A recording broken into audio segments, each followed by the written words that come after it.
So let's get started into preparing your first day of work. Yeah, so if you just want to say like what sort of things should you do before you go in for your first day, like what's kind of on your checklist? hmm I think I probably wouldn't go into massive conversations with people when first starting work. I just do hi, how are you kind of thing, Hmm. because you don't want to give off the wrong impression too early. Hmm. Because you might say something that somebody doesn't like and you don't know, for example. Hmm. So I think keep conversations small, Yep. Cool. and I think let people come to you. Maybe don't do it first yourself. Okay. What about you, Alea? What do you reckon? Yeah, I think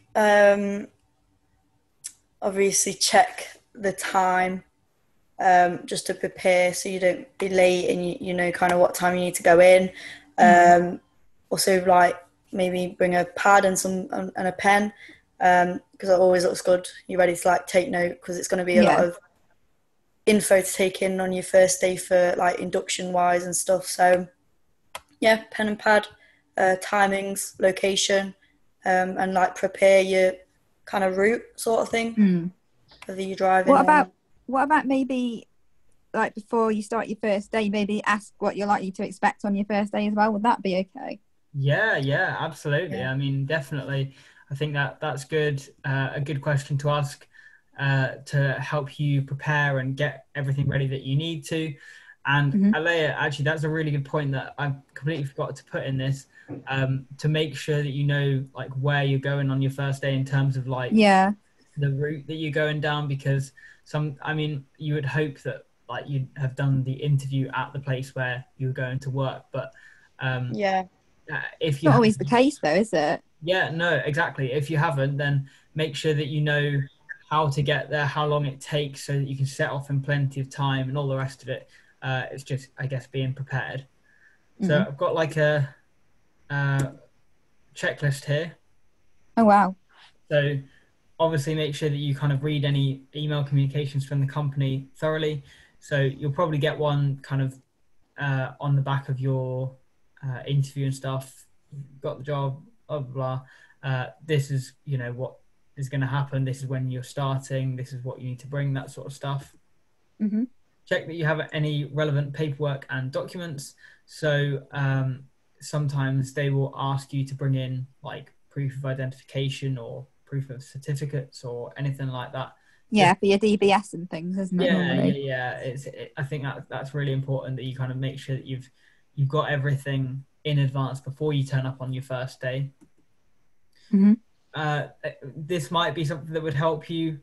Not Ah. essential, but reading the job description, person specification again, it might help you to get ahead, and you might be able to use your initiative a little bit more by doing this, because obviously the job description and the person specification explains exactly what you're going to be doing and the person that they're after. So if you have Mm. another read through, because it might have been a little while since you read through it before the interview, if you have another read through, it might give you some ideas. If you get stuck or if you get a bit of time to yourself, you might kind of get like, oh, or you even when you're asking questions on your first day, you might say, oh, what about this? Like, oh, how does this link to this part of my job or whatever? And again, it can kind of help you maybe start some of those conversations and use your initiative a little bit more. Hmm.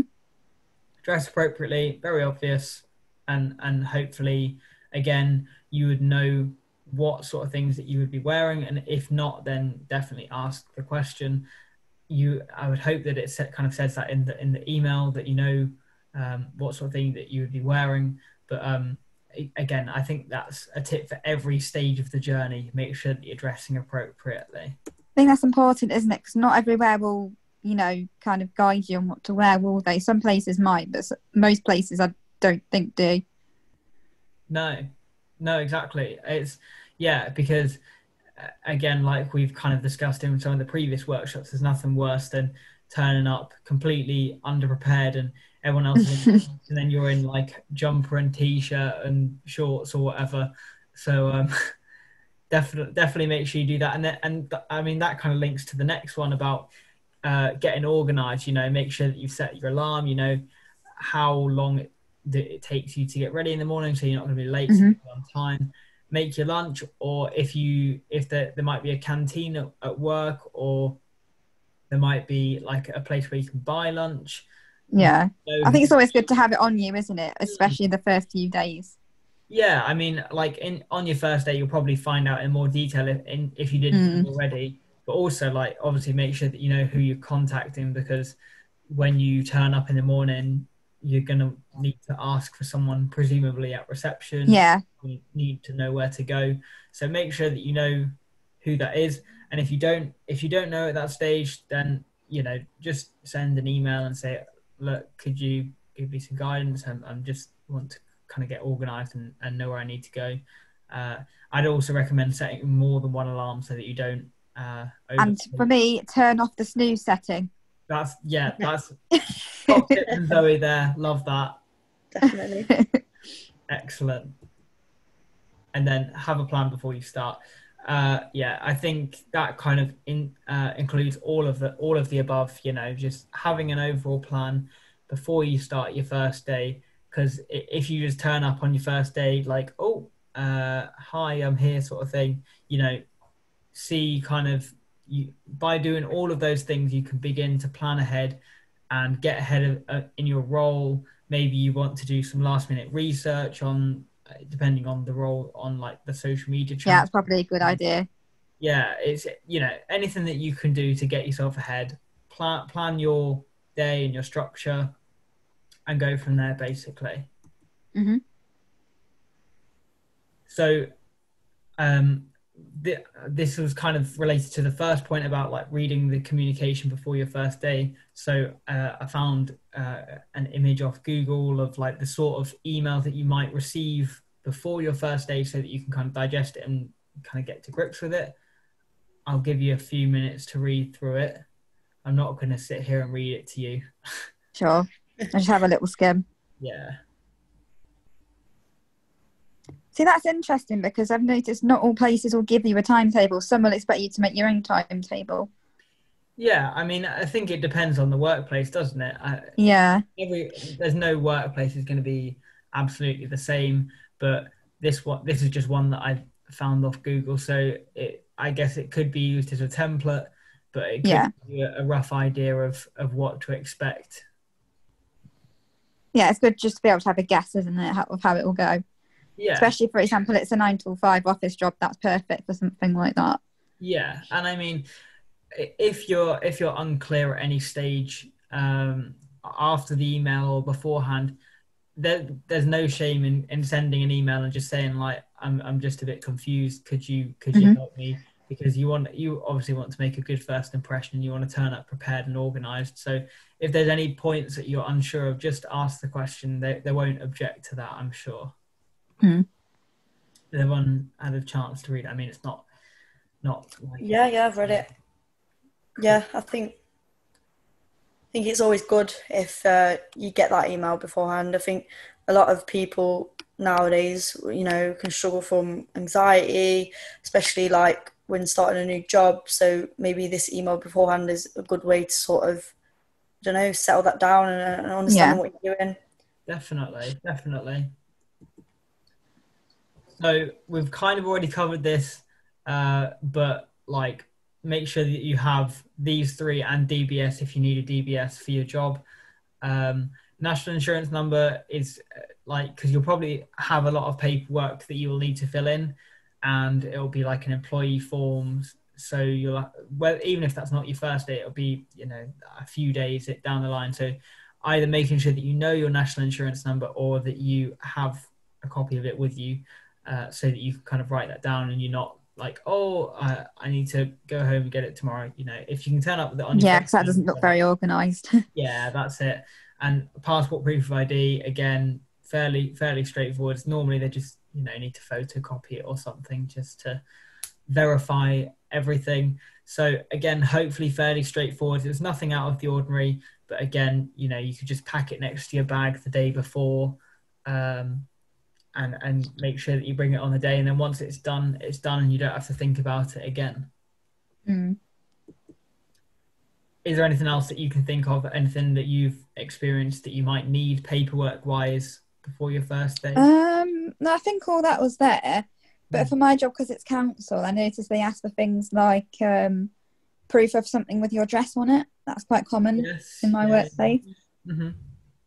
Definitely, yeah. I mean, if there is, I think it's probably, as you say, safer to bring something if you have it to hand. Like, because they do it for a lot of banks as well, don't they? They're proof of address. So yeah, so like an energy bill or something. Yeah, if you have something like that, definitely bring it. I mean, you don't lose anything by bringing it, and if you don't need it, you don't need it. You know, it's fine. Is there anything else that you can think of which you might need to bring or might be Not off the top of my head. That was the only other one that I thought of. And what about you, Alea? Yeah, I mean, I can't either really. I think unless you're going to need documentation for a DBS, then it will probably get deeper into what you need to bring. But other than that, no, I think it's all covered. I don't know if you've got any more on your mind, Max. No. I was just gonna say bring a pen. You know, bring a few pens. It's something I've not actually covered on here, but obviously you'll need a few pens to fill in all of the paperwork and even little things like that, just to show that you're prepared and organised, can go a long way. Than kind of turn up completely underprepared. So yeah, on to the next bit, I guess. We've already covered this, really. You know, making sure that you are dressed appropriately for the job that you're going to be doing, because ultimately, depending on the job, like some first days you might have like a team building day if like you're doing like, I don't know, a summer job and everyone's new, or there's loads of different stuff. You might do a team building day, so you might have to wear something which is not your normal office dress if you are going. Yeah, I think for those, sometimes they go a bit casual, don't they? Yeah, absolutely. So just double check, and as I said, if you're not sure, then ask the question via email or phone call or whatever. So what things do you need to consider when making a first impression? What do you think? I think my go-to has always been to look approachable, so make sure you have a smile on your face, for example. Definitely. I'm trying to think of some other ones. I think generally show you're interested, so ask questions, take notes, that sort of thing. Those are my main two. I can't think of any more. I'm sure you've got plenty more. I mean, the thing is, though, that like so many of these things we do naturally without thinking about it. But there's also a bit of a case of like some things that you could do, and then you integrate them into your natural kind of way of working or the way that you do things. Just things to be conscious about, things to think about when you're making a first impression.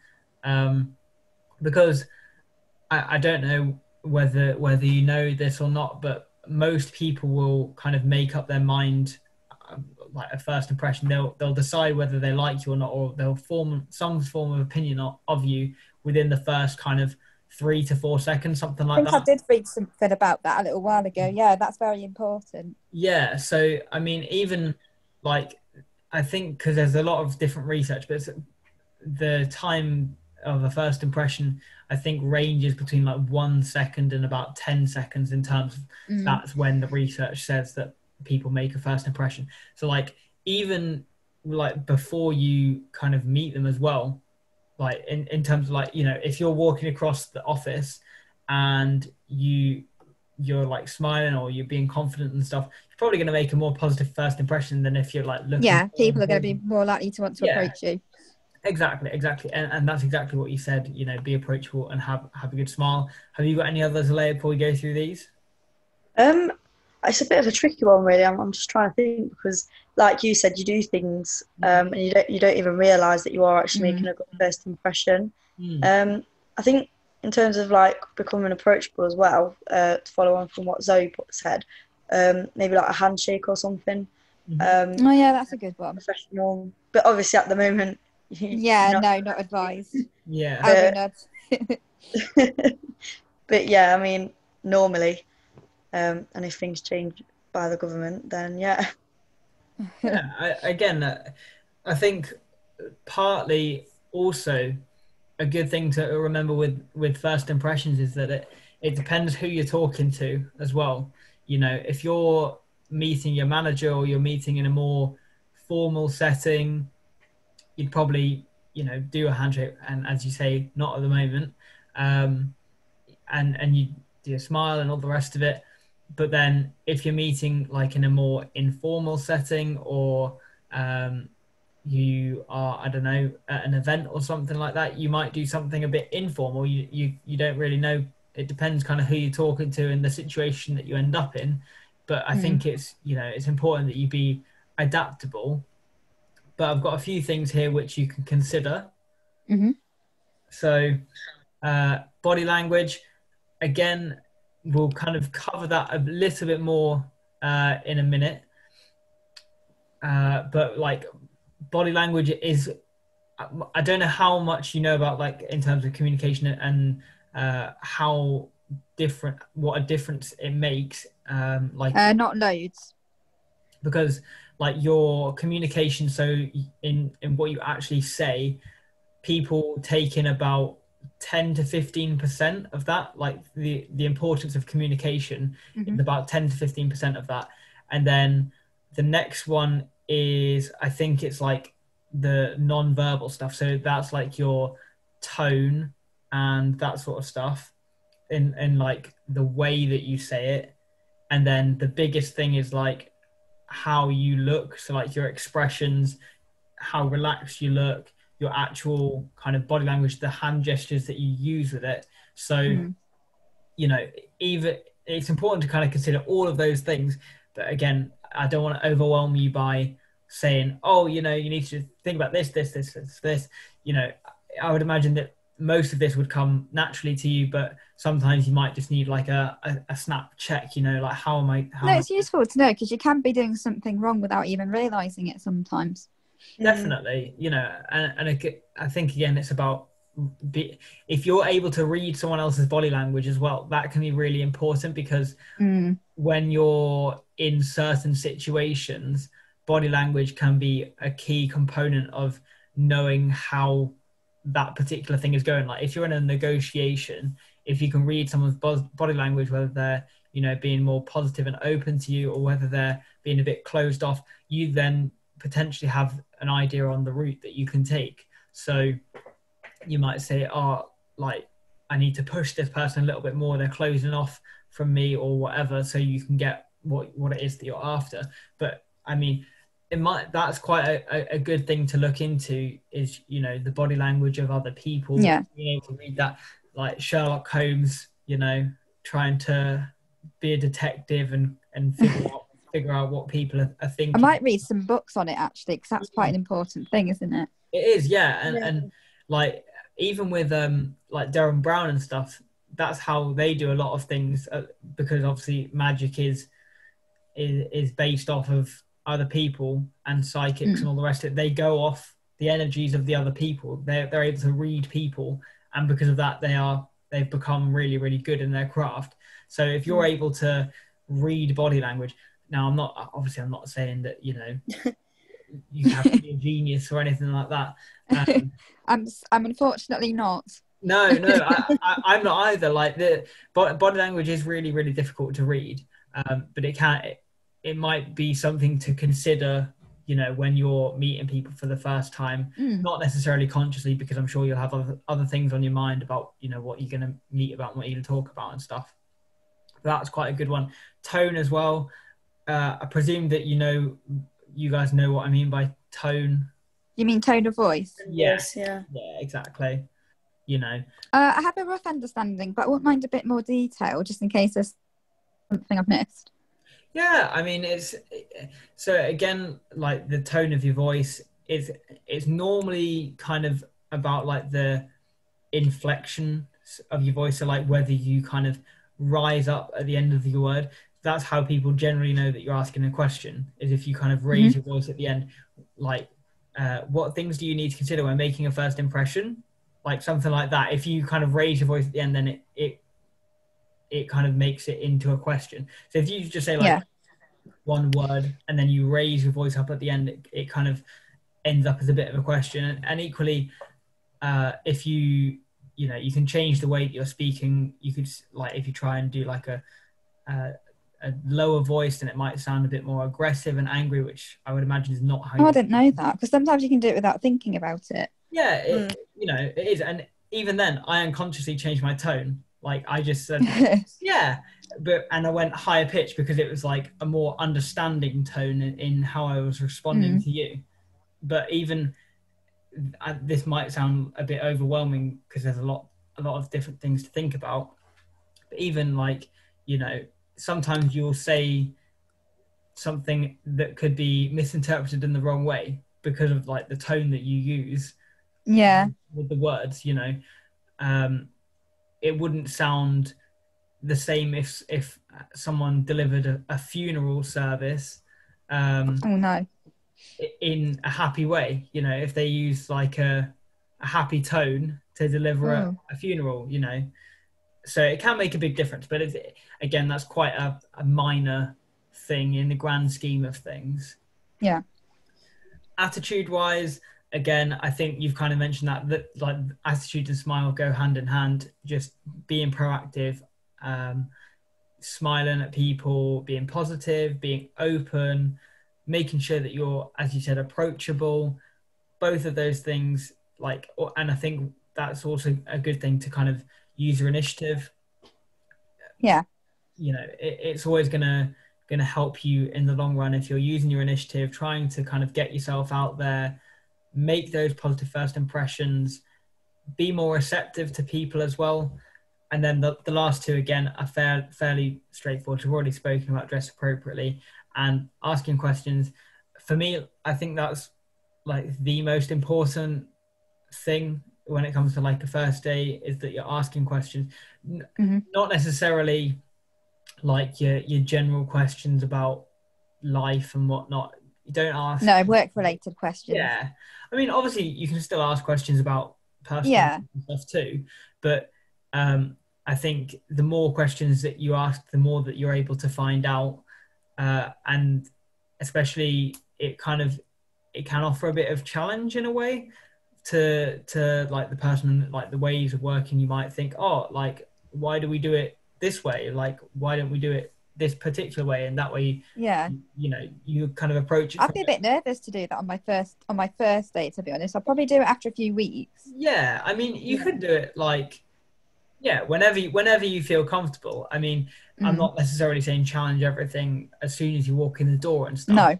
No, because you can set a bad impression that way also, can't you? Yeah, you can, absolutely. But I think definitely the more that you're able to ask questions, the more you'll find out about what happens in the workplace as well.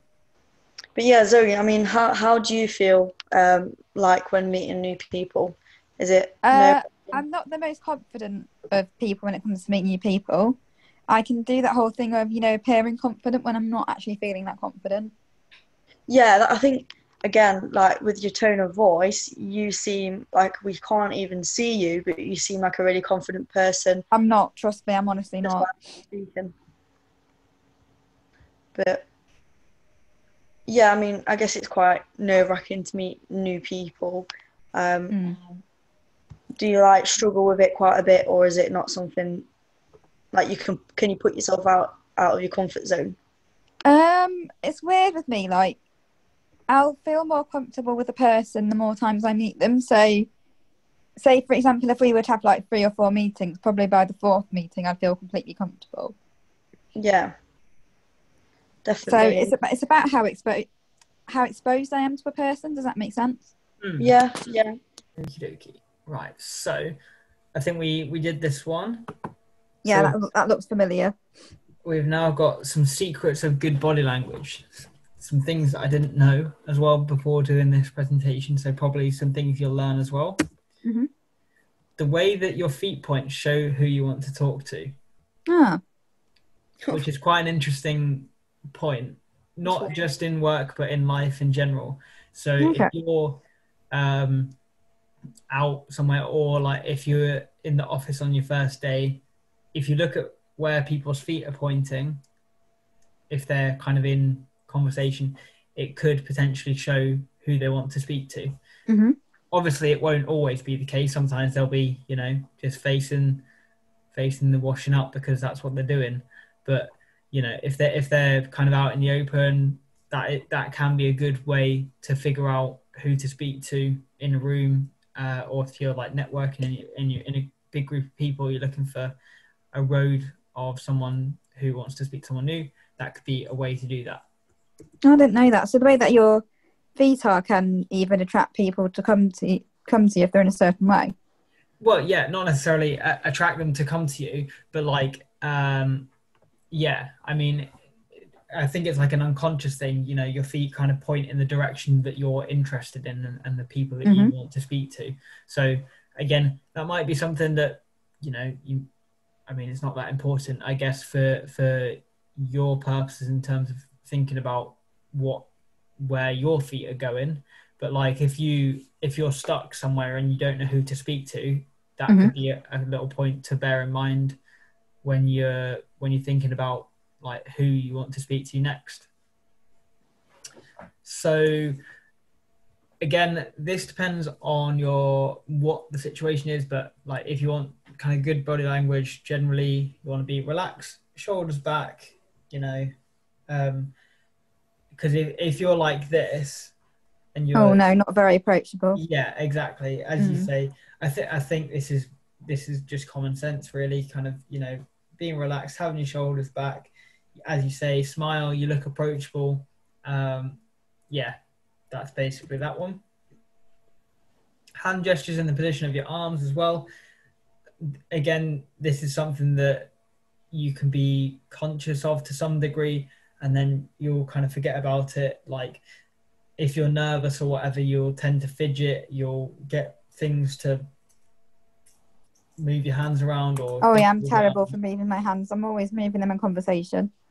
But again, it's good to kind of use your hands to speak and to use them to kind of explain what you're doing, and that way also it could avoid you picking up random things and kind of, I don't know, distracting people with what you're doing. Even if you struggle with that, like you can get fidget cubes and that sort of stuff. So yes, I've heard of those. Yeah. You know what, I thought it never occurred to me to buy one. Yeah, not necessarily like while you're talking, but just beforehand, if you've got something big, you might kind of play with it or whatever, get all your nerves out, and then when you speak, it might relax you a little bit more. I think, would a stress ball have the same effect as well? Yeah, definitely. Yeah. I mean, the thing is, it'll be different for everyone. Find what works for you and go for that, I reckon. Smile and make eye contact. Again, we've covered that one before. We know all about that one. A smile can make people much more approachable, and it can make all the difference. If you meet someone and you go, oh, they were miserable, they frowned throughout the whole thing, they had a horrible expression on their face, they just weren't nice to speak to. It can make a huge difference by just having a smile and speaking in a relaxed tone as well.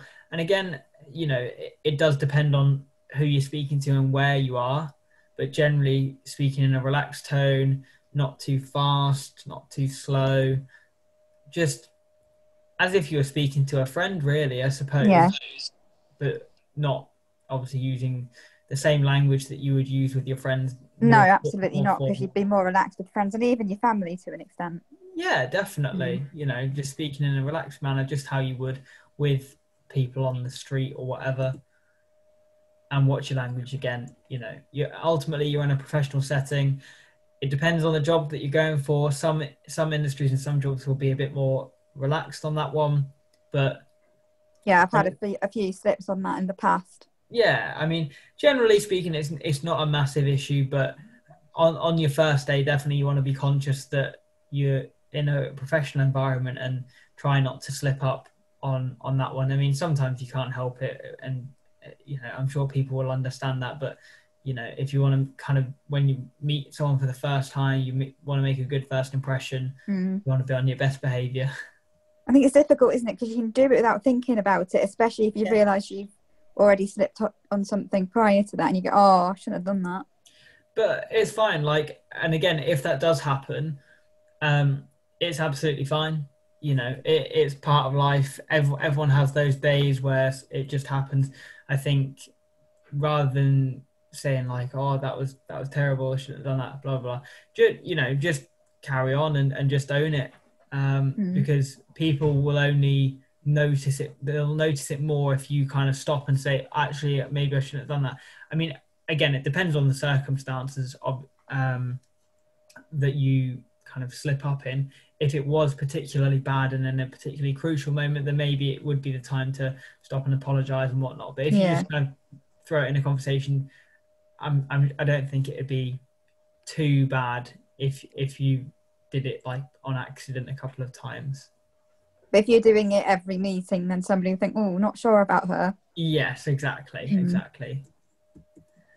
So, I've got a picture on the next screen, and you just kind of go through them and look at the different body language, and you can say whether you think they're good or bad, or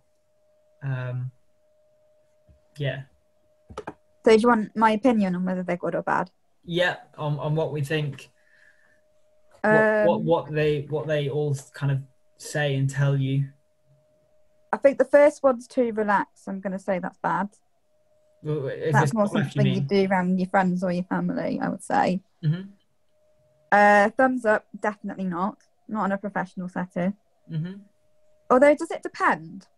Yeah, I don't see why you can't do a thumbs up. You know, it depends on what you would. Yeah, of course, it depends. Is it more high five they frown on? Percent. Yeah, I'm not sure you do a high. The thing is, it all does depend on your workplace, because some places are a little bit more informal. Yeah. The trouble is working it out, isn't it? Because you can't necessarily in your first week.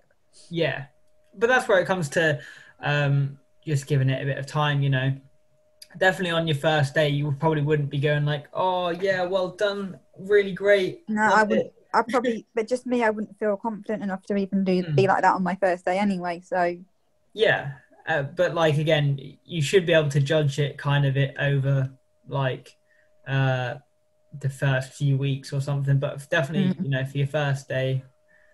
What about the other ones? What do you think?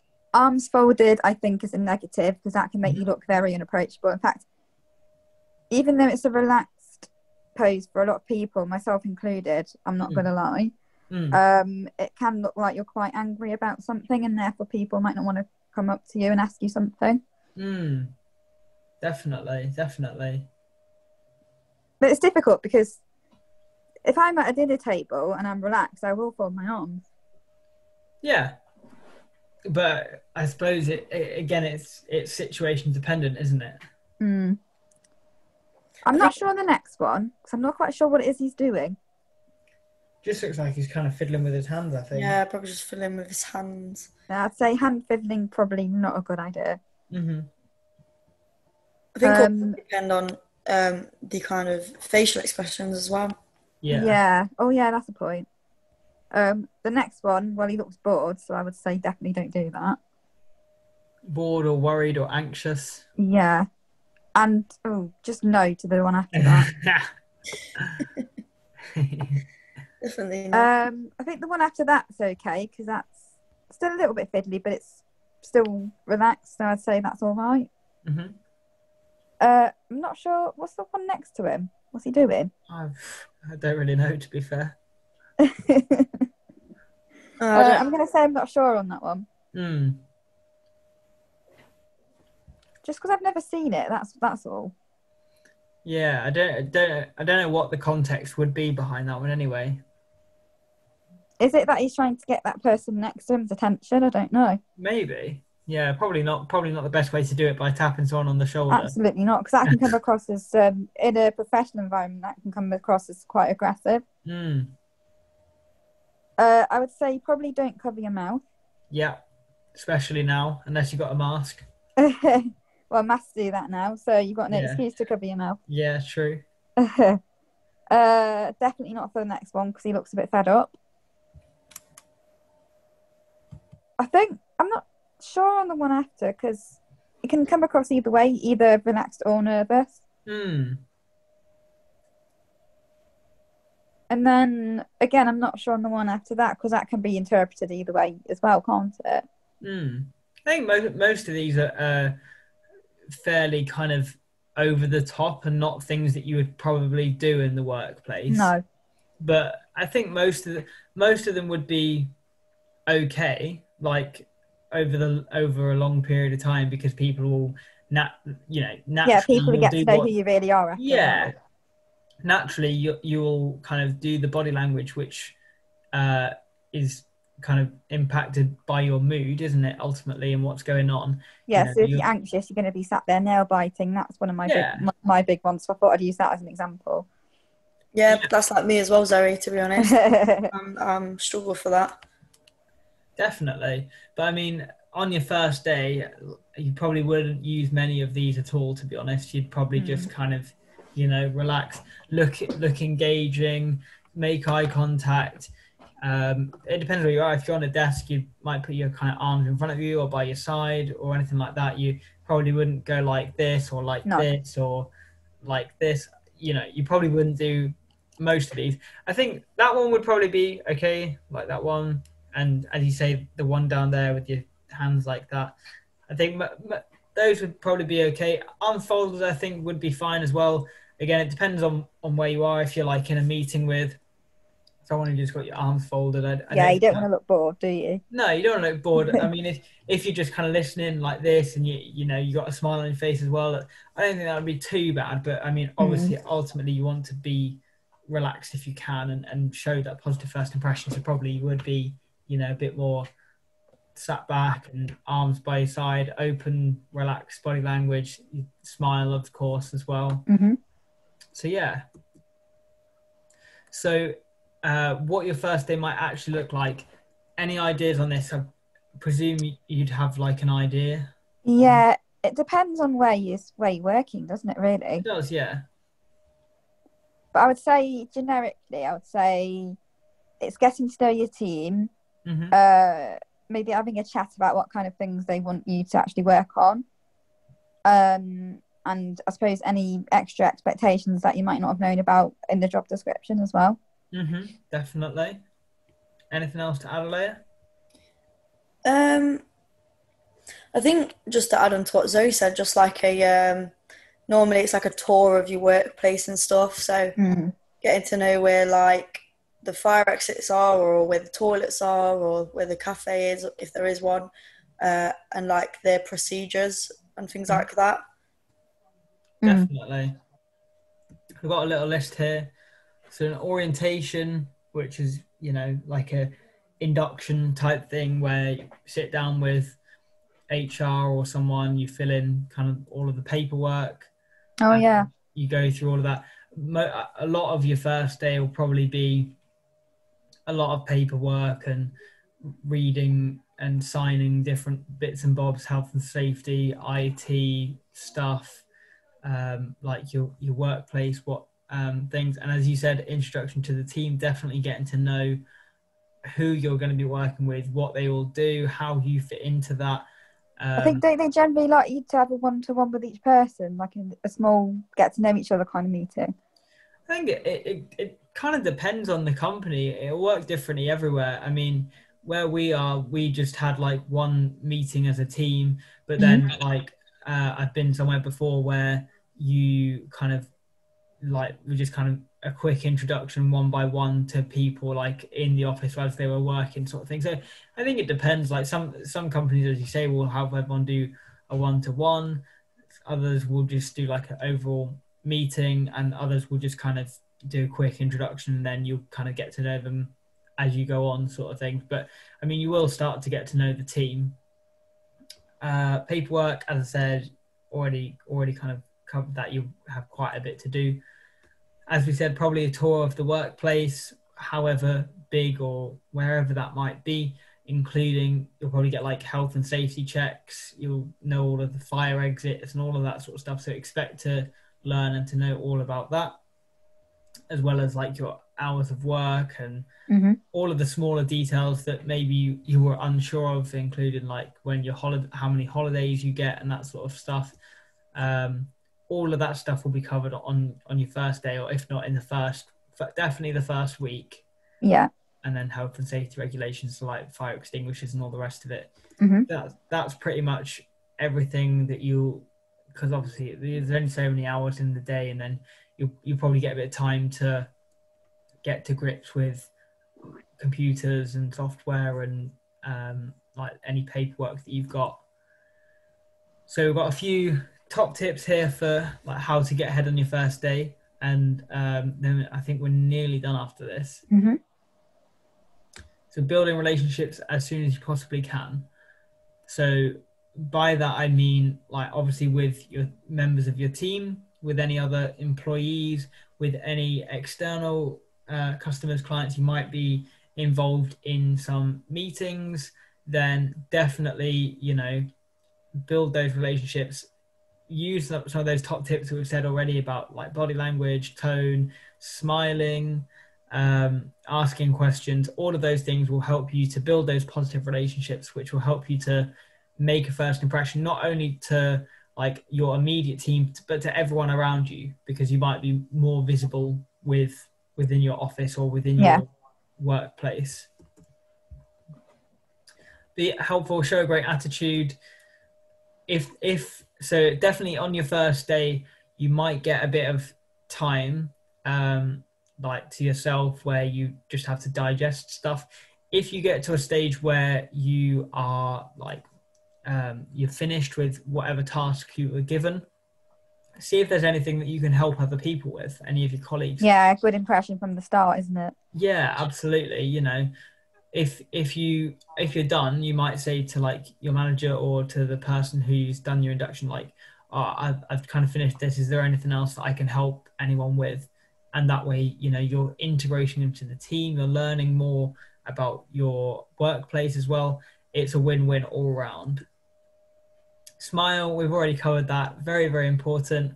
The more that you smile, the better. Everyone's going to think you're happy as Larry. If you smile all the time, and even if it's 8 o'clock in the morning, even if it's 8 o'clock in the morning, even if it's 6 o'clock in the morning, get your smile on, be happy to come to work and happy to help other people. Ask questions. Again, we've covered that one, but very important to ask questions, because that way you'll get more knowledge and more experience. It's asking while she got the chance as well, isn't it? Because a while after your induction, your manager might get very busy and you might not get to ask them that. Absolutely. I mean, ask all of the questions that you have now. People say there's no such thing as a stupid question, and it's true.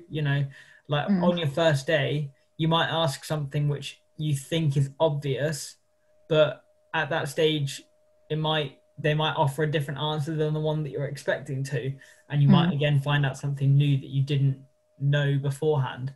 So definitely ask questions, because even if you're experienced at the job that you're applying for and that you know kind of what the responsibilities will be, it could potentially work differently in your new place of work. So it's still worth asking those questions, even if you think you know the answer. If there's anything that you're unsure of, definitely ask away. Come prepared. We've already explained all about that, getting organised, setting your alarms, and making sure that you know where you're going, who to expect, and all the rest of that. User initiative, again, this kind of comes into about like your job description and personal specification. If there's any parts of which are covered on your first day, which you think, oh, that might link into this part of my job, or that might link into another part of your job.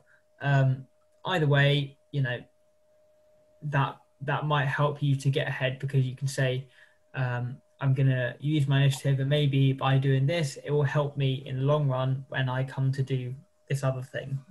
And then this also comes down to volunteering to assist with colleagues and that sort of thing too.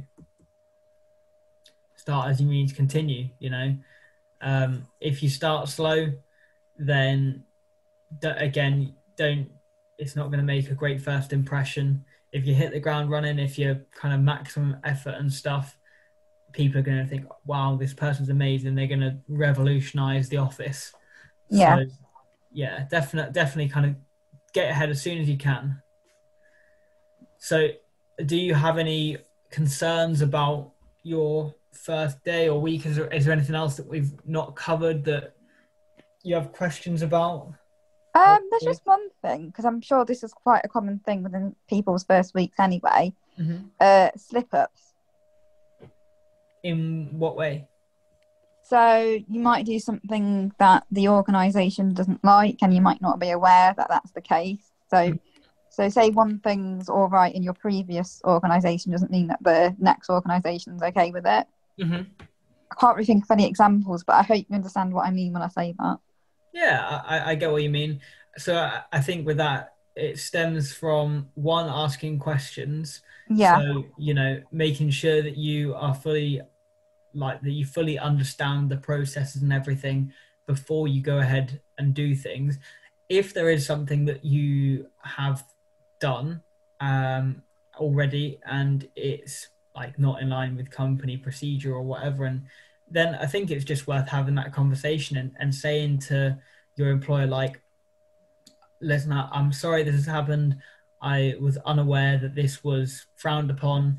It works fine at my previous employer. Is there anything else that I should be aware of with regards to this that I can kind of implement in future? Because at the end of the day, you can't change the past, but you can learn from that for the future. And maybe if it applies to one certain thing, you could say, would you just be able to walk me through the process in the right way so that I know for next time? And therefore, exactly kind of how to work it, how it's going to operate. You can't change the fact that you've slipped up, but all you can do is kind of learn as much as you can so that you don't slip up again, or that you change it for next time. Anything else? That was my only one, really. Have you got any examples of what anybody else has said in the past? Because that could be useful. What in terms of? In terms of that question. What this one? Yeah. No, I don't know, to be fair. I've tried to kind of cover everything already, with regards to like during the presentation. So it was more in case I haven't covered anything. Well, in that case, that was my only thing, really. Fair enough. So I think that is the last slide.